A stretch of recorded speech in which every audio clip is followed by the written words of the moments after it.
Hi friends, குழந்தைங்களுக்கு ரொம்பவுமே பிடிச்ச ஃப்ரெஞ்ச் டோஸ்ட் எப்படி செய்யலான்ட்டு இந்த வீடியோவில் பார்க்கலாம் வாங்க. இப்போ ஒரு பாத்திரத்தில் முட்டையை உடைச்சி ஊற்றிடுங்க. தேவையான அளவு பால் ஆட் பண்ணிக்கலாம்.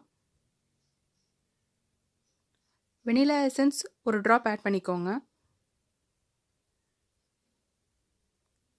இப்போ பட்டைத்தூள் கொஞ்சம் ஆட் பண்ணிக்கலாம்.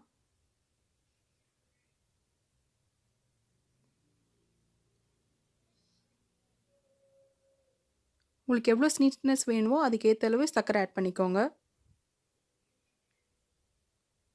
ஒரு பிஞ்ச் உப்பு ஆட் பண்ணிக்கலாம். இப்போது இதை நல்லா கலந்து விட்டுருங்க.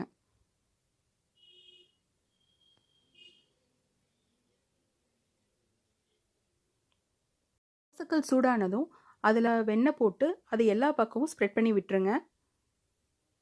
ஒரு ப்ரெட்டை இப்போ 2 பக்கமும் நல்லா அந்த மிக்சரில் கோட் ஆகிற மாதிரி டிப் பண்ணி எடுத்து வச்சுக்கோங்க. பண்ண ப்ரெட்டை தோசைக்கல்ல போட்டு நல்லா குக் பண்ணுங்க. ரொம்பவே ஈஸியான டேஸ்டியான ஃப்ரெஞ்ச் டோஸ்ட் ரெடி ஆயிடுச்சு. டேஸ்டான ஃப்ரெஞ்ச் டோஸ்ட் ட்ரை பண்ணி எப்படி இருக்குன்னு சொல்லுங்கள். இந்த வீடியோ பிடிச்சிருந்தா லைக் பண்ணுங்கள்.